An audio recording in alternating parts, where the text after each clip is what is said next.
So today, in this video, it's just gonna be talking about how I feel about MJ, and basically my ideal take on Michael Jackson. So we're also gonna be going. So we're also gonna be talking about every single era that he was in. First up, we're gonna go with my favorite era, and also let me just say this: it's gonna be in order. So we're gonna start with from the beginning of his years as a solo artist. So I decided to try Off the Wall. And well, as you can see, you cannot find any Michael Jackson stuff. So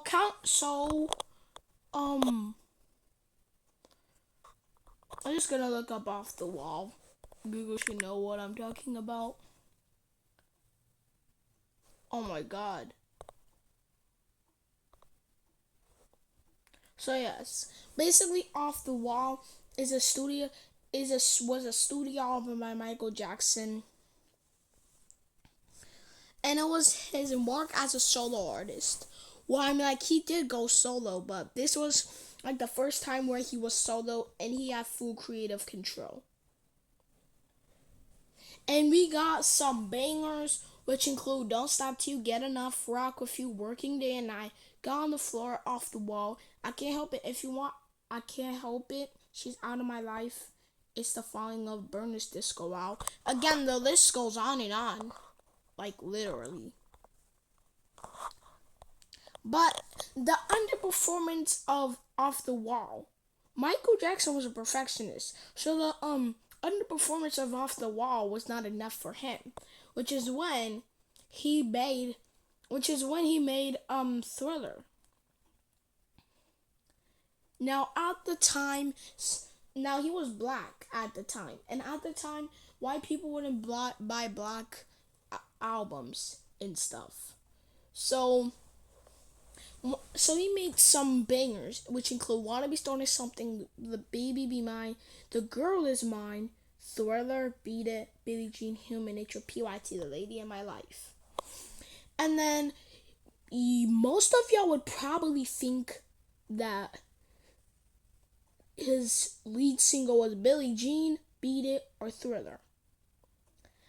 It was none of those. Turned out the main single was "The Girl Is Mine" with Paul McCartney, because again he was black at that time and Paul McCartney was white, so that dude basically tricked people. And 2 years, and since it was made in 1982, and the 26th Grammys was 2 years after that, that is how he won 8 Grammys in one night, which has not been broken, but just tied with another fellow rock band back in 2000. And then now let me remind you, Quincy Jones was the producer of "Off the Wall," "Thriller," and "Bad." And in this one, and in the "Bad" album, Michael Jackson made about 30 songs, but a lot of them got declined. And people think that some of those could have been hit singles by themselves. But Quincy Jones was like, But Quincy Jones was basically like, okay, we've already made the best selling album of all time called Thriller. And "Bad" was supposed to be the album to top it off. But did it? No. And did it win a Grammy? No. Which that is pretty sad. But each album, Michael Jackson was craving for more and more creative control. And then "Dangerous" actually was the first album where Quincy Jones was not the producer, which also gave us some bangers like "Jam," "Why You Wanna Trip on Me," "In the Closet," "She Drives Me Wild," "Given to Me," and the lead single and the song itself, "Dangerous." But then that us but then after Dangerous, we have the album known History Past, Present, and Future Book 1. But in other words, it's just history. But people just call it history because, I mean, like, no one wants to state the whole entire thing. And fun fact, this was one of the most expensive albums ever made. Well, it's not the most, but I think it's like second place or something. And the reason why it's so expensive is because disc 1 is all of his hit singles, and then disc 2 is all the new songs, which include Scream, They Don't Care About a Stranger in Moscow, Earth Song, Come Together, You Are Not Alone, Childhood, and, well, other songs. And then after that year, after that, like 2 years passed by, and then Blood on the Dance Floor, that was the album that came out. It was basically just called, in other words, like it's called Blood on the Dance Floor, History and the Mix, which included songs like Blood on the Dance Floor, Morphin, Superfly Sister, and Ghost, which actually includes 13 tracks, 5 brand new songs, and 8 remixes of tracks. And then after that was basically the year where Michael Jackson, and then after that album, Michael Jackson took a break for a couple of years until he came back with Invincible, which is the most expensive album of all time, which costed $30 million, but in today's money, that would be $53 million. But yet it only sold up to 8 to 10 million copies, and it was only certified double platinum, which for a perfectionist like Michael, he realized something was off. So that's when that's when the head of Sony, which released the album, that's when he attacked them. But the head of Sony Music was Tommy Mottola. So he attacked Tommy Mottola and even called Sony a devil. A year later. I feel like they only did this because Michael Jackson did not want to do a tour for the Invincible album. I mean, like, touring was basically one of the reasons why this dude could not sleep. And then after that year, he basically moved on with another album called Michael Jackson's Number Ones, which is basically all of his hit songs.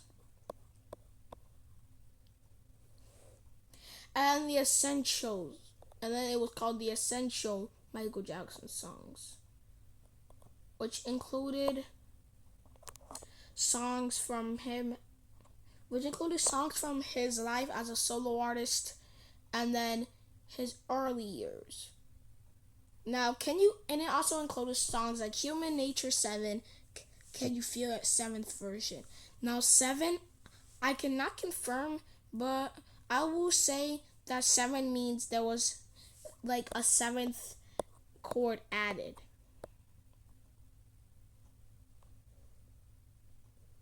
Now I'm gonna be so honest, I did not even script this. That's how you know that I did not know that half of these albums existed. Because before the Essentials, we had the Ultimate Collection Songs album. And we had Thriller 25, which was the 25th anniversary of his iconic 1982 album Thriller, which includes the standard edition features like 16 tracks, all 9 original songs, and a Vincent Prince voiceover for 6 contemporary remixes and a previous unreleased track for all time. And that was in 2008, but sadly, a year after, that was 2009. And that is the year that most Michael Jackson fans don't like to talk about. Because there was this tour called This Is It. There was only gonna be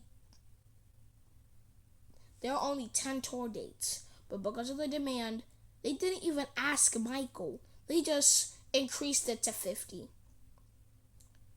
Meaning all this pressure was on him, and they needed Michael to be good as new and ready to perform, which is, again, what led to his demise. Which led to him taking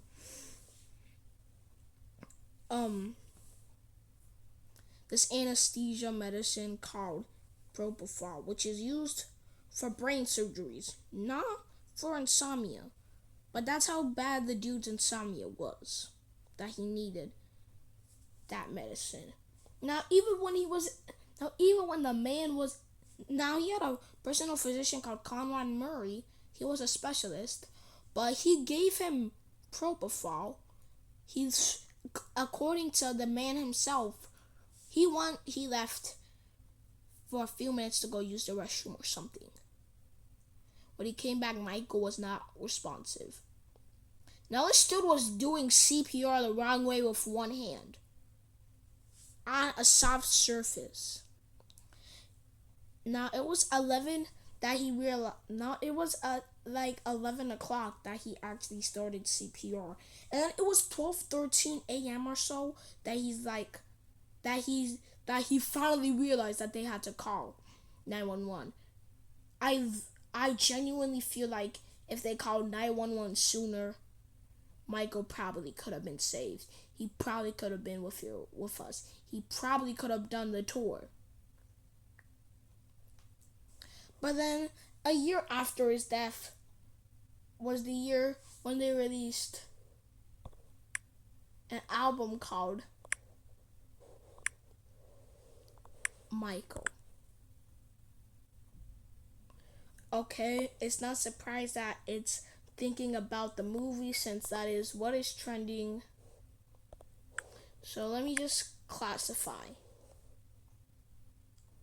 Michael is an album, but there was like three songs were not even Michael Jackson himself, but an impersonator.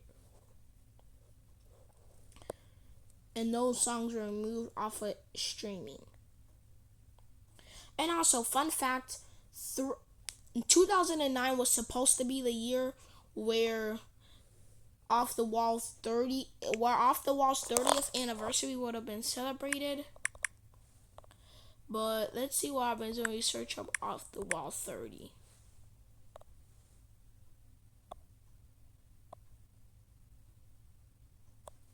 Because MJ Community, Michael Jackson Community, February 14th, 2010. I guess it looks. Let's just go into the article.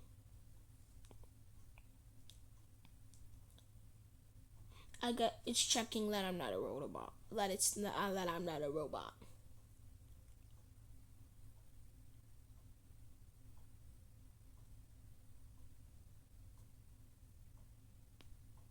I'm not a bot. Off the Wall 30th Anniversary Edition. The Off the Wall 30th Anniversary was supposed to be released late last year. Roughly March 2010. Does anyone know where it's going to be released? If it's going to be released, as it was in the works with Michael, was still with us. Now, I'm guessing this is. I'm guessing that this is like.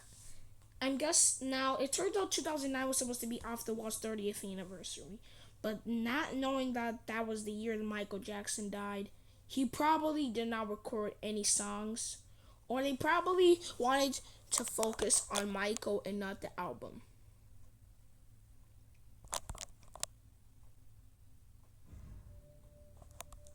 So yeah, but 4 years after 2010, they released an album called Escape. No fake Michael Jackson tracks. which included songs like Chicago, Love Never Felt So Good, Blue Gangsta, Do You Know Where Your Children Are? Now, that was recorded back when people were, were losing their children, I think so, or something like that, because there would be like reminders on the TV saying, "Do you know where your children are? It's almost 12 o'clock." So Michael wanted to make a song, but it turns out it never released. But and then 2022 comes around. Actually, let's rewind because Off the Wall 40 was 2019. Yes, it was in that year. And was it celebrated? Yes. Anyway, we can go back to 2022, which is the year Thriller 40 came out, which included songs like the beta, demo, and unreleased songs.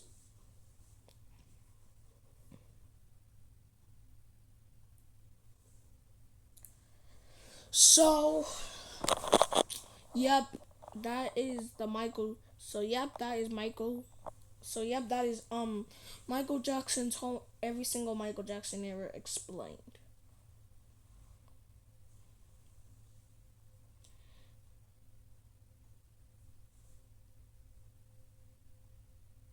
Um, but as I am recording this, it is 2026. It has been but the Off the Wolf, the 50th anniversary, I have a feeling it is probably gonna be August 10th, May 2029. I mean, August 10th, 2029. And then the Thriller album is probably like November 30th, I think. And then it would be in like 2032.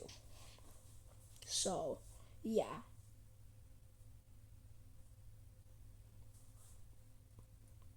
That is Mike's era.